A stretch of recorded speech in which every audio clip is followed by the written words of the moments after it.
तिला कधीच काही कमी पडू देणार नाही.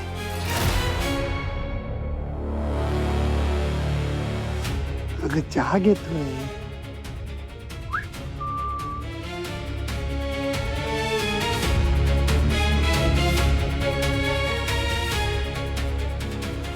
कडक.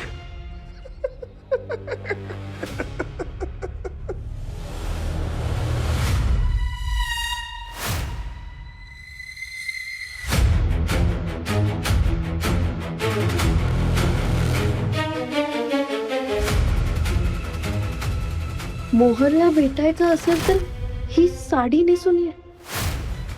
हे राजवर्धन साहेब या साडीबद्दल असं का बोलत होते? हा खरंच फक्त योगायोग आहे की माझ्या मोहनला या सगळ्यात अडकवण्यात त्यांचाच काहीतरी हात आहे का?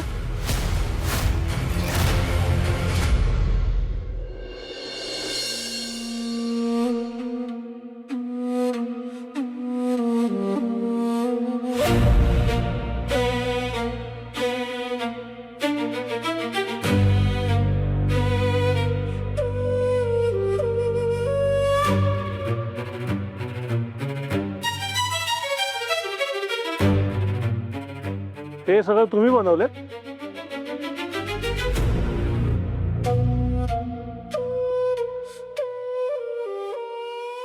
मी काय विचारतोय, हे सगळं तुम्ही बनवलं का? जिनियस. क्या बात है हर्षवर्धन. खा खा खा. काय बघतोय नुसतं खा. म्हणतात ना की कायदा पुस्तकात सगळ्यांसाठी सारखाच असतो, पण त्यातली पळवाट कुठे, तिचा फायदा कसा घ्यायचा हे फक्त डोकं असणाऱ्यांनाच कळतं. तिथे चांगलं डोकं वापरलंय तुम्ही. महाभारतात कुरुक्षेत्रावरती युद्ध झालं होतं. तुम्ही तर युद्ध होण्याच्या आधीच सगळी तयारी करून ठेवली. मैदान कुठलं, मोहरे कुठले, डाव कुठले टाकायचे, हे सगळं तुम्ही आधीच ठरवून टाकलं की.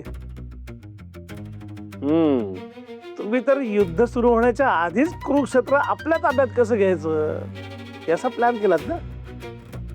हे फक्त षडयंत्र नाहीये, तर प्रत्येक चाल विचार करून रचलेला डाव आहे. थँक्यू काका.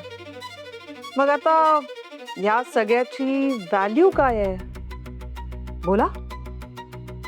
व्हॅल्यू ती माझ्यापेक्षा तुम्हालाच जास्त माहिती असणार ना. किर्लोच करा तुम्ही. तुम्ही सांगा. आता तुम्ही विचारलंय म्हणून सांगतो.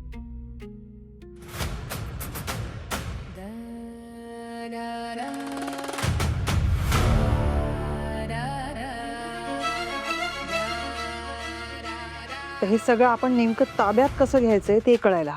म्हणजे कसं आहे की सध्या काहीच गोष्टी आमच्या हातात नाहीयेत. म्हणजे तुमच्यापासून काय लपवायचं म्हणा. पण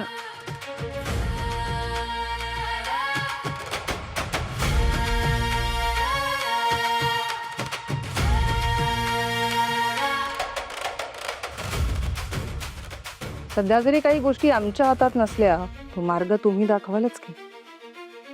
नाही म्हणजे एकंदरीत जे काय प्रॉपर्टी आहे, सगळं जे काय आहे त्याची सूत्र आमच्या हातात यायला. आमच्या सासूबाई आहेत ना, फार कौतुक आहे त्यांना नातवाचं. त्यांना दिसत राहू दे की अभिमन्यूच सगळं करतोय, पण बाकी सगळ्या गोष्टी आमच्या ताब्यात यायला.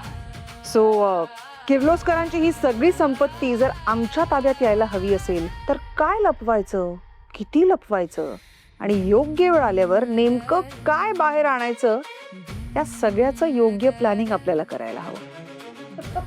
पॉइंट आहे. गुड.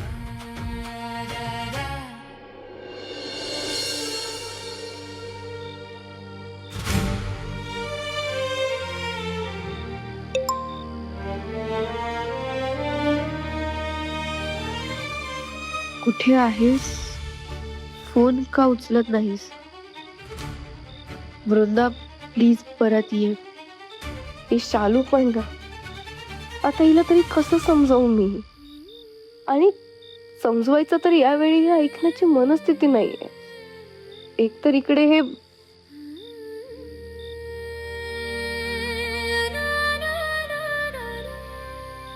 मोहनला भेटायचंय तर ही साडी नेसून ये.